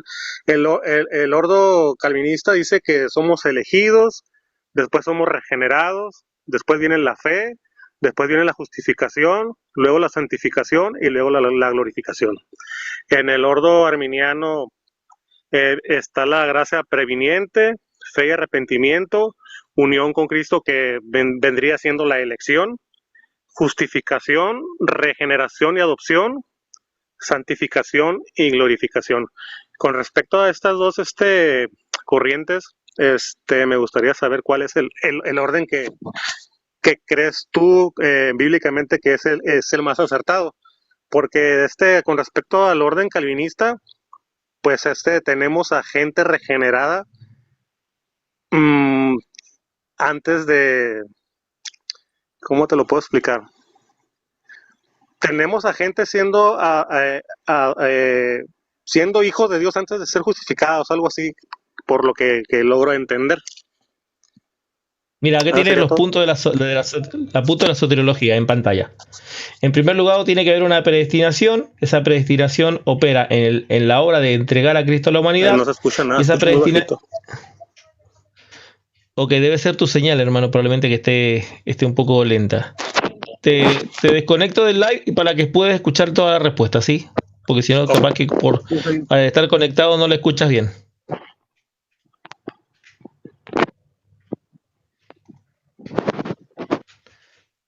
Bueno, probablemente el hermano ahí tenía un problema con la señal. Le respondo al hermano y ahí estoy invitando a Rubén para que replantee la pregunta. Mire, los puntos de la doctrina de la soteriología se plantea así. Primero, todo el tema de la salvación está planteado en el tema de la predestinación y claramente la predestinación tiene que ver bajo las tres palabras: presciencia, prognosis y prorizo. ¿Qué significa? Que lo primero que se predestina es, sin duda, deme un segundo. Lo primero que se predestina es Cristo por todo el mundo. Segundo, las personas que van a ser salvos. Y tercero, esa salvación opera bajo una presciencia, un previo conocimiento anticipado que Dios tiene de las voluntades de los hombres. Entonces, esa es la primera parte. Después de eso viene el concepto de profetización. O sea, Cristo no puede llegar y morir, sino que tiene que estar todo el tema de la profecía, el tema del Antiguo Testamento, la importancia para que Cristo no sea solo sea un Mesías. Tiene que ver el cumplimiento de esa profecía, tiene que ver la kenosis, que es la encarnación del Logos. Después de encarnar el Logos, y obviamente toda la obra de redención, tiene que venir el llamado a las personas por medio del proceso evangelístico. En ese llamado, la persona cuando cree es redimida. En ese momento que es redimida, es justificada y santificada. Los dos aspectos importantes. Se justifica y el resultado de la justificación es santificación. Y finalmente, después de ser santo y perfecto, es sustentado por Dios. Ese proceso también tiene su condicionante, como lo leíamos en el verso de Efesios. Y finalmente se espera la regeneración futura, que es, tenemos la regeneración inmediata, que es cuando el creyente cree, y la regeneración futura, que es cuando el creyente es resucitado. Ahí, mi hermano Mario, tendrías todo el orden planteado en el tema de la soteriología, en la teología de la gracia, en esta sección y con todas las pizarras. Si quieres bajar todos los audios, quieres escuchar toda la clase completa que sucedió en el seminario, puedes entrar ahí al link que estoy enviando y bajar toda la información, todos los archivos y todas las pizarras que están en línea. Hermano Rubén, adelante. Sí, ¿me escuchan? Fuerte y claro. Bien. Buenas noches, hermano Rodrigo. Buenas noches, mi hermano. La pregunta, en realidad, bueno, lo respondió ahora en parte, en realidad. Pero estaba preguntando la diferencia que existía entre la regeneración y la santificación. Porque es algo parecido, ¿no?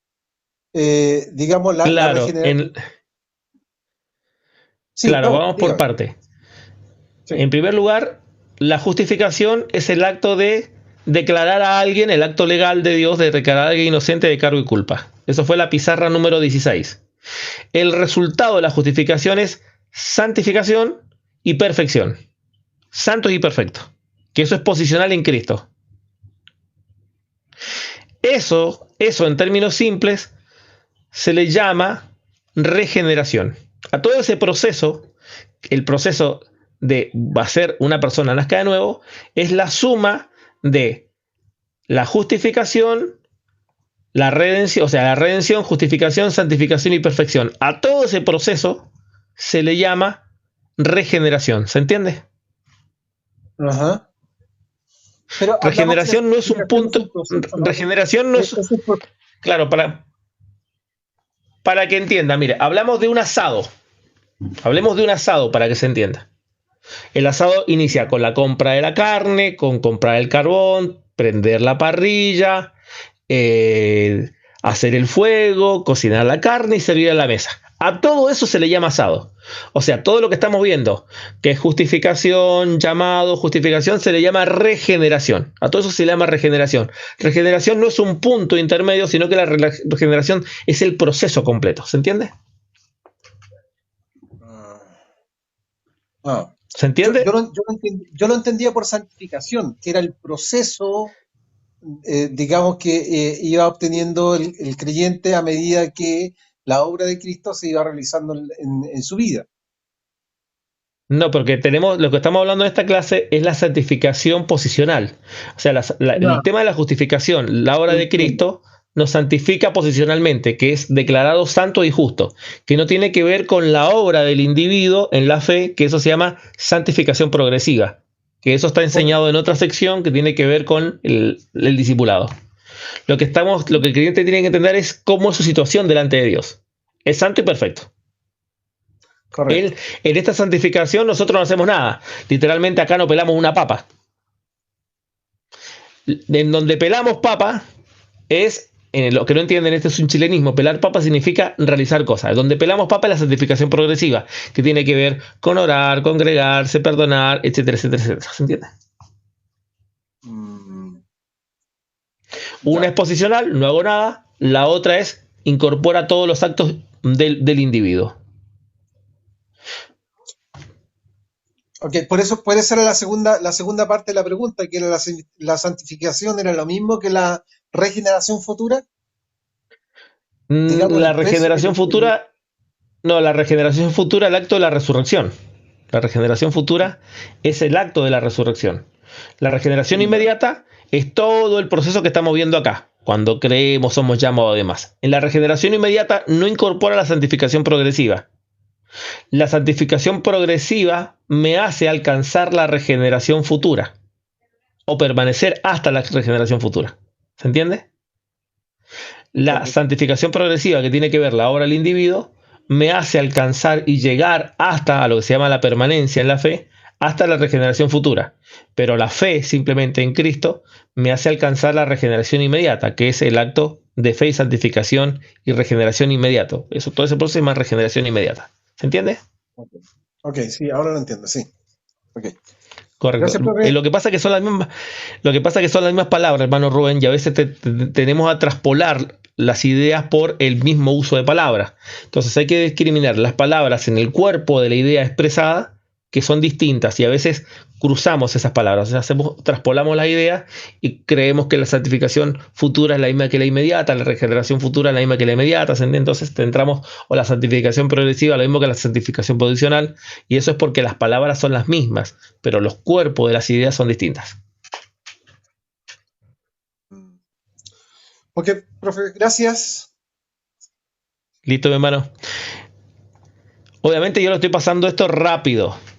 Para que lo vean más detalle, tienen que ir al link y está pasado con mucho más detalle, ya que esto es mucha información. Entonces, primero hablamos de la regeneración, es el proceso que inicia con el llamado, con la justificación, con la santificación y con el perfeccionamiento. A todo eso es posicional, en Dios no hacemos nada. Después tenemos la vida del creyente, que le ayuda a permanecer hasta la resurrección, que es lo que Pablo cita en el último pasaje que leímos, el último pasaje leído es Filipenses capítulo 3, verso 9 al 11. Entonces, esa regeneración futura, esa necesita y requiere que el individuo permanezca en Cristo, que es el acto futuro. Mientras la regeneración inmediata solamente es por medio de la fe en Cristo Jesús, somos regenerados, somos declarados santos, justos y perfectos. ¿Se entiende? Entonces, la clave en todo esto es permanencia. Entonces, son palabras parecidas, son contextos distintos, uno es inmediato, el otro es futuro, el otro es lo donde no hago nada y el otro es lo que hace Dios. Entonces, cada punto en su contexto. Pues hay que revisar los versículos, los cuerpos, y recomiendo que escuchen las clases que están acá en la página de Teología Avanzada. Particularmente lo que ustedes están viendo acá es el resultado, ya digo, de cuántos audios se dieron en esa clase. Déjenme revisar.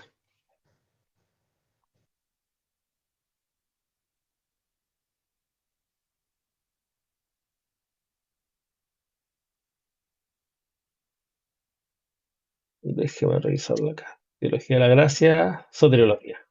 Miren, acá son 1, 2, 3, 4, 5, 6, 7, 8 audios. Y ustedes han recibido, si es que 2 audios. Imagínense la diferencia. Esto es en síntesis. Son 8 audios que deben escucharlo con lujo de detalles. 7 audios, correcto. Entonces lo que estoy dando acá es una síntesis y es bastante información. Adelante, hermanos, si tienen alguna duda, pregunta o consulta. Aprovechen.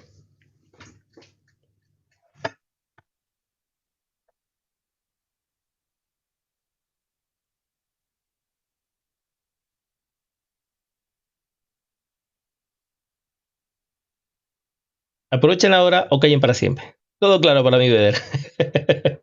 Sí, lo que pasa es que hay mucha información de golpe. Lo que estoy dando es demasiada información de golpe. Yo sé que cuando por ahí tienes un esquema distinto por el tema de la soteriología, esto te rompe el esquema, ¿no? Entonces tienes que replantear todas las ideas. Y esos son ejercicios hermenéuticos, hermano Rubén. Lo que pasa es que esto yo lo di después de plantear método de estudio bíblico. ¿Se entiende? Entonces esto necesita mucha información. Entienda que la teología de la gracia fue la última unidad del primer año. Y di mucha información previa, muchos ejercicios que ayudaron a los hermanos a agilizar los procesos mentales para poder resolver estas ecuaciones de manera rápida. Es decir, sí, correcto, calza, todo bien. Entonces, por ahí, la ausencia de tus ejercicios hermenéuticos se te hace más difícil digerir esto, ¿no?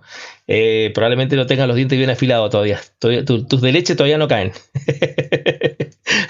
Bendiciones, hermano Rubén.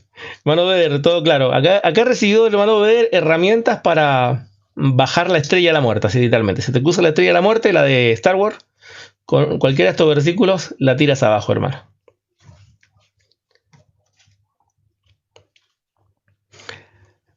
Pastor Sergio, hermano Beder, hermano Orlando, ahí los que quieran subir, hermano Armando, hay quien quiera subir a hacer algunos, el hermano Felipe, estoy invitando a todo el grupo de apóstoles y profetas que están por ahí. Los primeros dos que suban, cierran el live, aproveche. Uno más y cerramos el live. Hermano Beder, bendiciones. Bendiciones, mi hermano Rodrigo. Tengo claro lo que enseñó hoy día. Amén, hermano. En cuanto al último punto, eso de la regeneración futura. Sí, se refería, ahí se me cortó un poco el audio en ese momento, pero se refería a nosotros recibir ese cuerpo glorificado. Correcto, en la resurrección entre los muertos. Los muertos, ¿no? Ah, ok, sí. Sí, entendí esa o arrebatamiento parte. En su defecto. A mí me gusta llamar resucitar, o sea, sea arrebatado que resucitar. Claro. Sí, sí. Hermano Gregorio, ¿cómo está usted? ¿Cómo está, hermano? Bendiciones. Muy bien, hermano. Comentarios a la clase.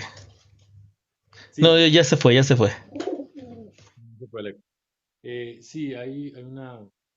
Hablaba sobre, haciendo referencia de que cuando la persona pasa por cierto proceso y queda con la mente como llevando culpa de sus acciones pasadas, ¿qué se recomienda ahí?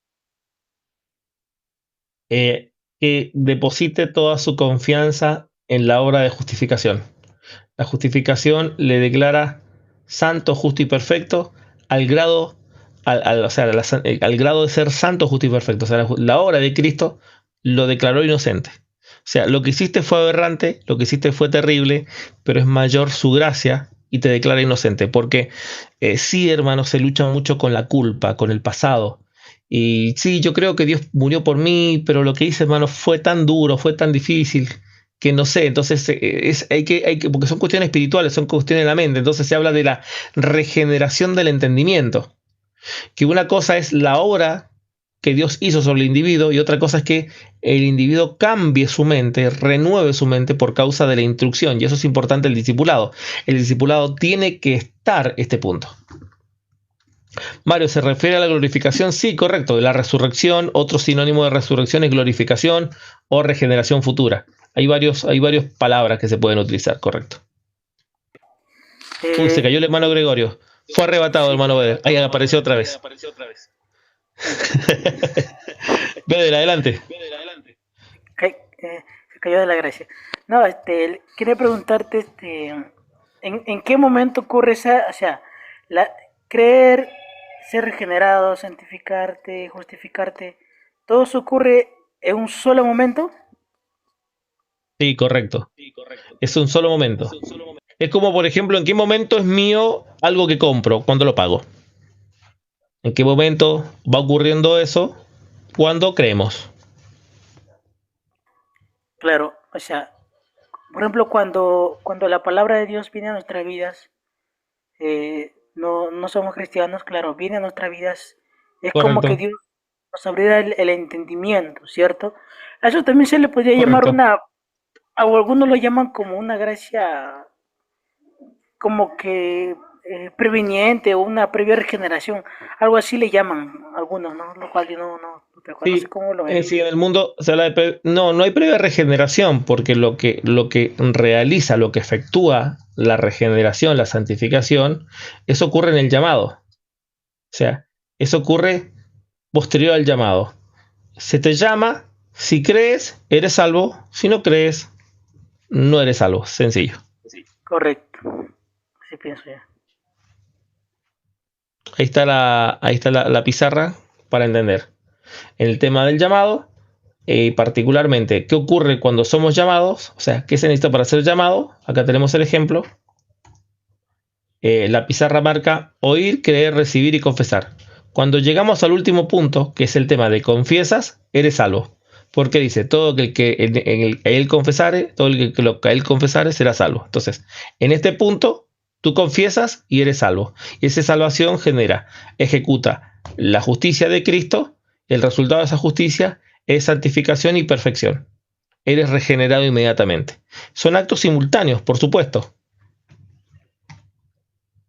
Claro, algunos dicen que Dios te da una previa regeneración, pero sin el Espíritu Santo. Digo, yo me pregunto, ¿cómo Dios te va a regenerar sin que sea sellado en ese momento? Es algo ilógico lo que se plantea algunos. Claro, pero el tema es que no hay Biblia para eso. O sea, es una tesis que está ausente de fundamento. O sea, es una filosofía, pero no hay Biblia para sustentar eso. No es parte del mensaje. Claro. Hermano Gregorio, usted que ha regresado entre los vivos, hermano, cuénteme, ¿qué se siente resucitar en este live? Pues, Se lo había caído, hermano. sí, no sé qué fue lo que sucedió. Me quedé hablando solo. La otra pregunta que le iba a hacer referente era el texto que decía que perdí que no recuerdo el texto, que decía que la última parte que decía Él es fiel con nosotros, Él continuará fiel con nosotros. Entonces, Correcto. al leer eso me siento como que enredado un poco, ¿no? Porque hasta qué punto es Ah, fiel. el tema de la sustentación. Sí, el tema de la sustentación es importante entender que la sustentación, Dios nos sustenta y nos perdona todos nuestros errores menos uno. ¿Por qué? Leamos el pasaje con detalle. Palabra fiel es esta. Si somos muertos con Él, también viviremos con Él. O sea, morir creyendo en Cristo. Si sufrimos, también reinaremos con Él. Permanencia. Si le negamos, Él también los negará. Y negar no es un acto de infidelidad. ¿Queda claro? Negarle no es un acto de infidelidad. Negarle es un acto de apostasía. Una cosa es negarle y otra cosa es ser infiel. Si fuésemos infieles, Él permanece fiel. ¿Cuándo usted y yo somos infieles? Cuando pecamos. Y Él, a pesar de nuestros pecados, no puede negarse a sí mismo. Él permanece fiel. ¿Se entiende? Sí, te entiendo, pues ya comprendí exactamente. Muchas gracias, hermano. Ok. Sí, porque decirle así no es lo mismo que usted pelee con su esposa, que su esposa se vaya a su casa. ¿Se entiende? ¿Y qué tal lado mío? Anda la osa, dijo el profeta Homero. O sea, es lo mismo. O sea, usted va a permanecer fiel a su esposa y le va a seguir haciendo cariñitos y la va a abrazar de noche, aunque hayan tenido una pelea. Obviamente usted va a permanecer fiel y su esposa también a usted. Pero obviamente no puede permanecer fiel a ella si ella se fue de la casa o si usted se fue de la casa, ¿no? Eso no puede ocurrir. Ya hubo un abandono. Sí, ejemplo, Deberían leer los calvinistas este pasaje, pero bueno, no leen toda la Biblia. Usted sabe cómo es el tema. Eso sí es verdad. Bueno, gracias, maestro. Muy, muy agradecido. Muy buena la clase. Listo, hermano. Amén, hermano. ¿Le quedó claro, hermano Felipe? A usted que el Señor lo ha redimido y lo ha rescatado, hermano Felipe. Lo voy a subir, hermano Felipe, para que, hermano Der, si quiere hacer un comentario más adelante. Mientras yo subo al apóstol Felipe. Quería preguntarle hasta qué punto, o sea, la fidelidad del Señor es condicionada, ¿cierto? Por supuesto que sí. Es condicionada a nuestros actos. Por ejemplo, el acto de confesarlo públicamente. Dios fue fiel con Israel hasta que quebrantaron el pacto.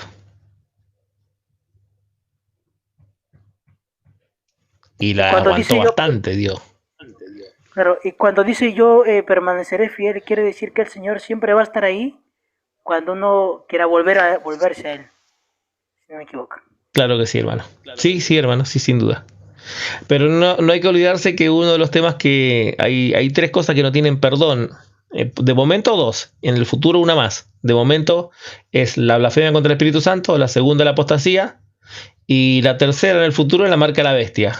Pero eso no estamos en el contexto para que aplique hoy. En el futuro el 666 obviamente no será perdonado tampoco. No hay vuelta atrás después de ahí.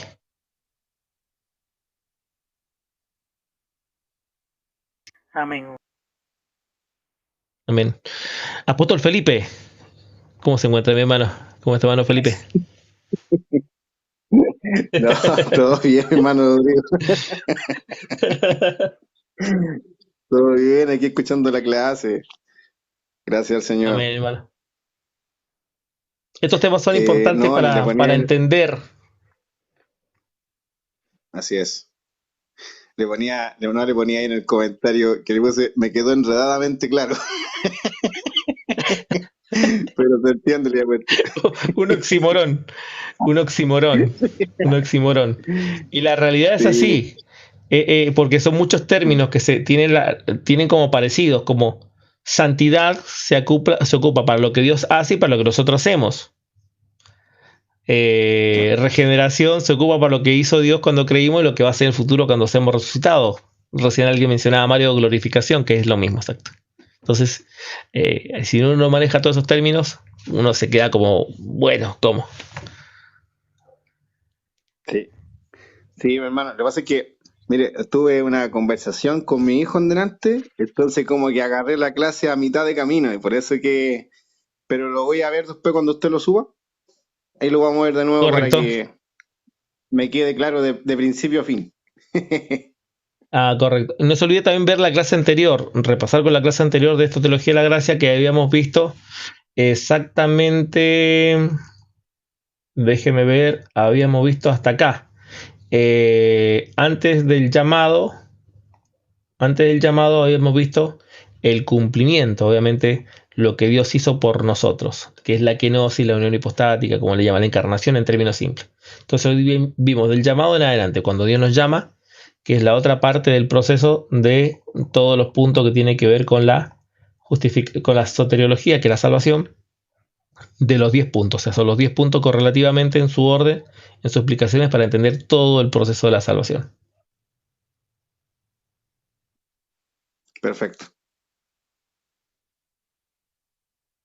Bueno, Felipe, nos despide con una breve oración y terminamos. Ya pues, amén. Amén, hermano Rodrigo. Padre, vamos ante tu presencia en el nombre de nuestro Señor Jesús, para darte gracias, porque hoy somos, Señor,